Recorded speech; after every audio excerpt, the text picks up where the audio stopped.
Ky ishte momenti i gastronomisë që solli Antoneta edhe një bisedë shumë e këndshme me këtë artiste, e cila foli për gjithë dimensionin e saj artistik, por gjithashtu edhe për kulinarinë edhe për shijen e mirë që pjata e Shef Redonit kishte sot. Ne do të ndrojmë krejtësisht temën sepse do të flasim tani në një tjetër moment të programit për blefaroplastikën, por fillimisht sikleta. Mundësi e shëndetshme na bën që ne të kemi sot pjesë programit tonë edhe Lorela Bendun, ajo është mjek i kirurgë, siç e thash edhe në fillim të programit, dhe është sot për të folur për këtë teknikë, e cila duket se në vitin 2026 po kryeson si një prej ndërhyrjeve kryesore që zakonisht zonjat, por edhe zonjushat vendosin të bëjnë. Kemi edhe Vasilikën këtu sot, e cila do të na krijojë mundësinë që ne të demonstrojmë në një farë mënyre se si bëhet fillimisht një kontroll tek mjeku kirurg për të kuptuar nëse ka nevojë apo jo, apo kur është nevojshme që pacienti të kryej blefaroplastikën. Lorel, çfarë kuptoj me blefaroplastik dhe pse është kaq e kërkuar në këto vite, përflitet shumë? Lindsay Lohan gjithashtu është përfolur duke parë parasysh edhe pamjen e saj shumë të rinuar këto kohët e fundit, sikur ka bërë një ndërhyrje të tillë. Atëherë, blefaroplastika është një ndërhyrje e cila na ndihmon të korrigjojmë tepëricën e lëkurës në kapakët e sipërm të syrit dhe në pjesën e kapakëve të poshtëm. Gjithashtu ndihmon me varjen e lëkurës dhe me heqjen e depozitave diamore, pra atë kur duken syt të fryrë. Kështu që është një procedurë kirurgjikale që na ndihmon të dukemi më të rinj, më të freskët edhe më të pushuar. Do të thoja që syt janë shumë të rëndësishëm, prandaj dhe kjo ndërhyrje është bërë kaq trend, sepse kur ne bëjmë një vlerësim kirurgjikal me pacientët që duan të bëjnë ndërhyrje në pjesën e fytyrës, gjithmonë fillohet me syt, sepse ato janë pika primare fokale në fytyrën tonë. Dhe mos të harrojmë që edhe një pjesë e madhe e komunikimit jo verbal bëhet nëpërmjet syve. Po, shprehive, mënyrës se si... Po, edhe emocionet edhe ndjenjat tona ne i përcjellim me shikimin ton. Po, a ka kombinim për të bërë blefaroplastikën? Pra, ka, le të themi, trajtime të kombinuara, apo blefaroplastika është një, le të themi, një ndërhyrje e cila është vetëm kirurgjikale dhe nuk t'i jep mundësi më pas që ti të rregullosh apo të përmirësosh zonën e syve me një tjetër teknik? Si ndërhyrje, kjo është ndërhyrje vetëm kirurgjikale dhe në fakt mund ta kombinojmë edhe me procedura të ndryshme. Normalisht duhet bërë vlerësimi i pacientit, po kjo është një ndërhyrje që mund të shoqërohet me një kantopeksi, pra me një fiksim të bishtit të syrit, ose shpeshherë mund ta shoqërojmë edhe me tërheqjen e vetullës. Janë dy ndërhyrje që kanë një sinergji shumë të mirë të bëra bashkë dhe pacientët mbeten shumë të kënaqura, sepse i gjithë regioni trajtohet si një zonë, si një unité anatomike. Ndërsa për Lindsay Lohan, që më thot, e kam vënë edhe unë dhe me të vërtet mendoj që ka bërë ndërhyrje, sepse kam parë dhe filmin e fundit të saj, Our Little Secret, dhe duke që ka bërë jo vetëm një ndryshim përse jashtmi, po dhe një transformim të brendshëm. Çfarë ka bërë në optikën tuaj të dyja këto? Unë mendoj që ka bërë blefaroplastik edhe një deep plane facelift me endoskopi. Tërheqje totale të fytyrës. Kryhen në Shqipëri? Po, bëhen, tashmë bëhen. Ne kemi këtu Vasilikën, e cila do doja shumë që duke qenë edhe ju këtu, të kemi mundësi të vlerësojmë situatën e saj në zonën e syve. Çfarë do të këshilloje si mjeke, por gjithashtu më pas edhe të drejtoj disa pyetje të tjera për të kuptuar edhe më shumë rreth këtyre teknikave, por nisemi një herë. Po, atëherë si fillim, duhet bëjmë një bashkë bisedim me pacientin që të kuptojmë se cilat janë problematikat që pacienten e shqetësojnë dhe çfarë mund t'i ofrojmë dhe çfarë mund të arrihet nga kjo ndërhyrje. Pra, të bijem dakord me të dhe të kemi pritshmëri realiste për atë që mund të arrim. Duhet vlerësuar lëkura, duhen vlerësuar kapakët e syrit, të sipërm edhe të poshtëm. Duhen vlerësuar depozitat diamore dhe gjendja e syrit. Kur thua që duhen vlerësuar lëkura, në ç'kuptim, si duhet ta kuptojmë? Lëkurën, do me thënë të shikojmë elasticitetin, të shikojmë tonusin e lëkurës, sa laksitet ka, të shikojmë kapakun e syrit, nëse ka tension horizontal në të. Në pjesën e sipërme, këtë e bëjmë duke përdorur një pincë të hollë kirurgjikale që është apostafat për blefaroplastikën. Kurse në pjesën e poshtme që do ta tregojmë, bëjmë një snap test. Po fillojmë një herë me të pyesim një herë pacienten tonë që çfarë të shqetëson më së shumti në portret. Më së shumti më shqetëson kjo pjesa e rrudhave, sidomos kur qesh, domethënë krijohet më shumë. Po edhe kapakët e syrit. Po, nëse do të zakonisht me çfarë ndodh me klientët, a mundet që gjatë një kontrolli ju të kuptoni apo të mësoni që nuk mundet të ndërhyeni me kirurgji dhe cilat janë rastet? Patjetër që kemi dhe raste që pacienti nuk është një kandidat për kirurgji. Dhe cilat janë rastet? Rastet për shembull, po flas për kapakët e poshtëm të syrit. Nëse pacienti nuk ka tepritës lëkure, nuk ka depozita diamore, atëherë mund të jetë një kandidat shumë i mirë për të aplikuar filler në këtë zonë, ose nëse e shqetësojnë hiperpigmentimet, mund të bëjë një trajtim tjetër.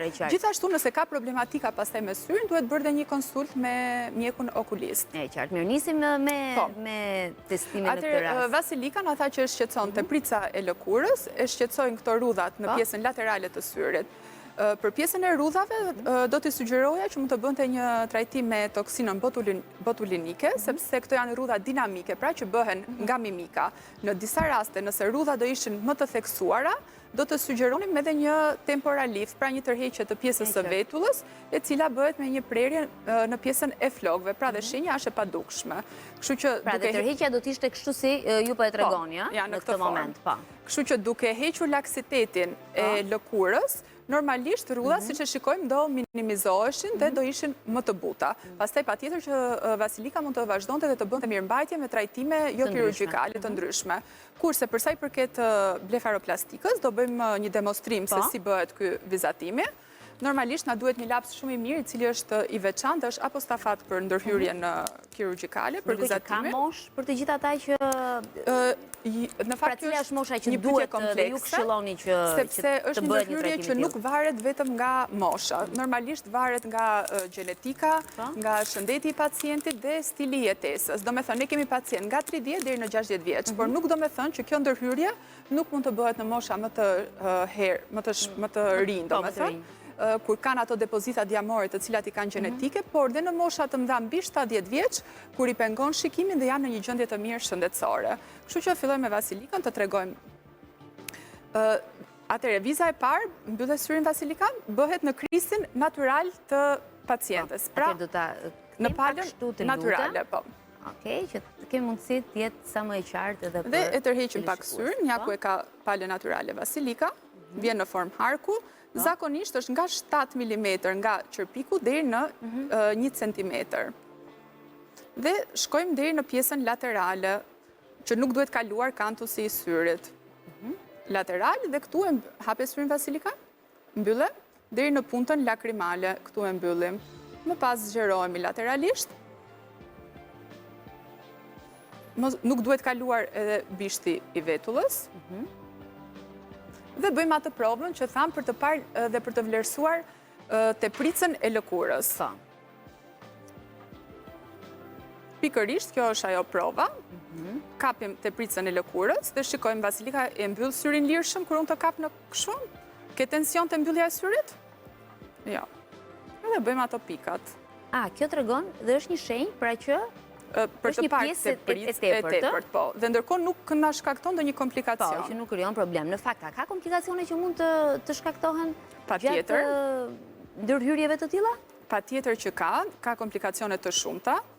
Mund të fillojnë si komplikacione të lehta efekte anësore që ne në fakt i presim, që janë irritimi i syrit, pak skuqje e lehtë, lotim, ndonjë ekimoz superficiale, këto janë gjëra që i presim në ditët e para dhe pastaj janë komplikacione më të rënda, siç është dehishenca e plagës, pra hapja e plagës, sepse kemi pasur pacient, kjo mund të ndodhi nga një mbivendosje infeksioni, që nuk para janë raste që ndodhin, por mund të ndodhi nga trauma, sepse pacientët në ditën që heqin penë, nga që çlirohen nga lekoplasti, çlirohen nga penë, dhe harrojnë që kanë bërë ndërhyrjen dhe fërkojnë syt. Na kanë ndodhur 2 raste, por është gjë që zgjidhet. Dhe kemi komplikacione pastaj më të frikshme, që janë tmerri i çdo kirurgu, kur syri mund të ngeli hapur, ose mund të kemi ektropion të pjesës së poshtme të kapakut. Pra syri do ishte kështu.